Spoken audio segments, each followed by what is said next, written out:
تمہارے پروردگار نے فرمایا ہے کہ تم مجھ سے دعا کرو، میں تمہاری دعا قبول کروں گا۔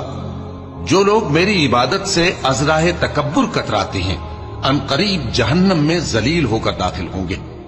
اللہ ہی تو ہے جس نے تمہارے لیے رات بنائی کہ اس میں آرام کرو، اور دن کو روشن بنایا کہ اس میں کام کرو۔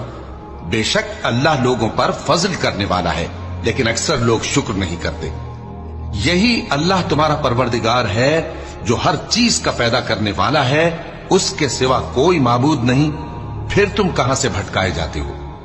اسی طرح وہ لوگ بھٹکائے جاتے تھے جو اللہ کی آیتوں سے انکار کرتے تھے۔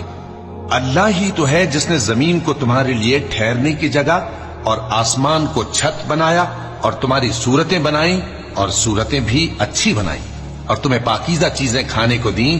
یہی اللہ تمہارا پروردگار ہے، سو اللہ رب العالمین بہت ہی بابرکت ہے۔